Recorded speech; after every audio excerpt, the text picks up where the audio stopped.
Viewers, യൂട്യൂബിൽ കണ്ട video, അതിൽ പറഞ്ഞ ഒരു മരുന്ന് കഴിച്ചിട്ട് 19-കാരിയായ യുവതിക്ക് ദാരുണാന്ത്യം. ഈ ഒരു സംഭവം നിങ്ങളൊക്കെ കേട്ട് കാണും, കേൾക്കാത്തവരും ഉണ്ടാവും, എന്നാൽ ഇപ്പൊ കേട്ടോ.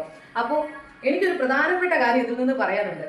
ഈ ഇൻസ്റ്റാഗ്രാമിലാണെങ്കിലും യൂട്യൂബിലാണെങ്കിലും ഇതുപോലെ നമ്മുടെ ശരീരത്തെ നോട്ടം വെച്ചുകൊണ്ടുള്ള ഒരുപാട് പരസ്യങ്ങൾ ഇറങ്ങുന്നുണ്ട് അല്ലെ. ഒക്കതിന് നോട്ടം നമ്മുടെ ശരീരത്തിലേക്കാണ്. ശരീരഭാരം കുറയ്ക്കുക, അതുപോലെ തന്നെ സൗന്ദര്യവർദ്ധന വസ്തുക്കൾ, സൗന്ദര്യം എന്താണെങ്കിലും ഈ ഒരു ശരീരത്തിലാണ് അവരുടെ നോട്ടം. ഇതൊക്കെ നിങ്ങൾ കാണുക, പക്ഷെ കണ്ടിട്ട് ഇതെടുത്ത് പ്രയോഗിക്കാൻ മാത്രം നിങ്ങൾ ശ്രമിക്കരുത്. അതൊരു എന്റർടൈൻമെന്റ് ആയിട്ട് കണ്ട് അങ്ങ് കളയുക. അല്ലാതെ എടുത്ത് പ്രയോഗിക്കാൻ തോന്നിയാൽ നിങ്ങൾക്ക് അത്രയ്ക്ക് ബുദ്ധിമുട്ടുണ്ടെങ്കിൽ ഒരു വിദഗ്ധന്റെ സഹായത്തോടു കൂടി മാത്രം അത് പരീക്ഷിക്കുക. അല്ലാതെ സെൽഫായിട്ട് എടുത്ത് പ്രയോഗിച്ചാൽ ഇതുപോലെ വെള്ളിലേക്ക് പോകും. അല്ലെന്നുണ്ടെങ്കിൽ ഈ പറഞ്ഞ പോലെ തന്നെ പടിപടിയായിട്ട് നമ്മൾ തീരും. അപ്പൊ അതുകൊണ്ട് നിങ്ങളത് പറയണേ, ദയവ് ചെയ്ത് ഇതുപോലത്തെ പരസ്യങ്ങളിലൊന്നും ചെന്ന് വീണ് കൊടുക്കരുത്. ഒന്നും കൂടി പറയാം, ഇതിനെക്കുറിച്ച് ഞാൻ നേരത്തെ വീഡിയോ ഇട്ടിട്ടുണ്ട്, പറഞ്ഞിട്ടുണ്ട്. ഇനി അടുത്തത്, നമ്മുടെ ശരീരത്തിന് ഒരു വലിയ പ്രത്യേകതയുണ്ട്. എന്താണെന്നറിയാമോ? നമ്മുടെ ശരീരത്തിനുള്ളിൽ അവയവങ്ങൾ, നമ്മുടെ ശരീരത്തിനുള്ളിൽ പ്രവർത്തിക്കുന്ന ഈ മെഷീനുകളെല്ലാം തന്നെ 95% വരെ കേടാകുന്നത് വരെ ഇവരൊക്കെ വർക്കിംഗ് കണ്ടീഷനായിരിക്കും. അതും കൂടി നിങ്ങൾ മനസ്സിലാക്കുക. അപ്പൊ അതുകൊണ്ട് തന്നെ നമ്മളൊന്നും അറിയത്തില്ല. നമ്മൾ ഇങ്ങനെ മുന്നോട്ട് വരെ ഇവർ പ്രവർത്തിക്കുമല്ലേ, ഇവര് അവസാനം ഇവർക്ക് ഗതിയില്ല എന്ന് വരുമ്പോഴാണ് ഇവര് പ്രതികരിച്ചു തുടങ്ങുന്നത്. അപ്പോഴത്തേക്ക് നമ്മൾ പെട്ടുപോകും, നമുക്ക് പിന്നെ ഒന്നും ചെയ്യാൻ പറ്റത്തില്ല. അതാണ് അവസ്ഥ. ഓൾമോസ്റ്റ് ആൾക്കാരുടെ അവസ്ഥ അതാണ്. ഇനി ഇതിന് ഇടയ്ക്കിട്ട് ഇവർ ചെറിയ രീതിയിലൊക്കെ നമുക്കൊരു സൂചനയൊക്കെ തരും.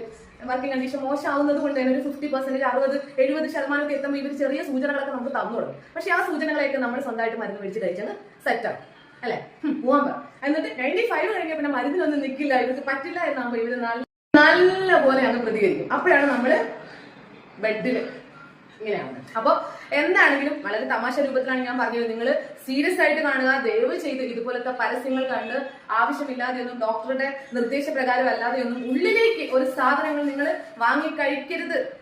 നിങ്ങൾ അങ്ങനെ ചെയ്യരുത്. നമ്മുടെ ഉള്ളിലേക്ക് മാത്രമല്ല, പുറത്തും അതെ. പുറത്തും ഒരു കുഞ്ഞു സുശീലങ്ങളൊക്കെ ഉണ്ട്. അതുവഴി ഒന്നും അകത്തേക്ക് പോയാലും പ്രശ്നമാണ്. അപ്പൊ എന്ത് തന്നെയാണെങ്കിലും നമ്മുടെ ശരീരം നമ്മൾ സൂക്ഷിക്കുന്നത് പോലെ ഇരിക്കുള്ളൂ ഉള്ളിലുള്ള അവയവങ്ങൾ നമ്മളോട് സ്നേഹം കാണിക്കുന്നത്. ഓക്കെ, ഒരുപാട് പേര് എന്റെ അടുത്ത് ചോദിക്കാറുണ്ട്, യൂട്യൂബിൽ തന്നെ എന്റെ അടുത്ത് ചോദിക്കാറുണ്ട്, എന്റെ സ്കിന്നിന് പറ്റിയ ഫേസ് ക്രീം ഏതാ, ഫേസ് വാഷ് ഏതാ, മോയ്സ്ചറൈസർ ഏതാ, സൺസ്ക്രീൻ ഏതാന്നൊക്കെ. ഞാൻ ആരോടും ഒന്നും സജസ്റ്റ് ചെയ്യാറില്ല. കാരണം എനിക്കറിയില്ല നിങ്ങളുടെ സ്കിന്നിന്, നിങ്ങളുടെ സ്കിൻ ടോൺ എന്താണ്, നിങ്ങൾക്ക് എന്തെങ്കിലും അലർജി ഉള്ള ആളാണോ, നിങ്ങൾ മറ്റു മരുന്ന് കഴിക്കുന്ന ആളാണോ, എന്ത് തന്നെയാണെങ്കിലും ഒരു പക്ഷെ ഞാൻ പറഞ്ഞു തരുന്നത് നിങ്ങൾക്ക് കാര്യം നിങ്ങൾക്ക് എന്തെങ്കിലും റിയാക്ഷൻ ഉണ്ടായാൽ എനിക്ക് ഉത്തരം പറയാൻ പറ്റത്തില്ല. ഞാൻ ഒരിക്കലും അത് ചെയ്യില്ല.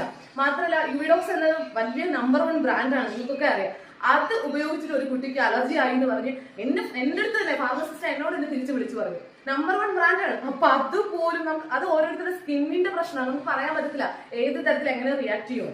സോ സ്വന്തമായിട്ട് സജസ്റ്റ് ചെയ്യാൻ ഞാൻ നിങ്ങൾ സൂക്ഷിക്കുക. ഒന്നുകൂടി പറയുകയാണ്, പരസ്യങ്ങൾ കണ്ട് ചാടി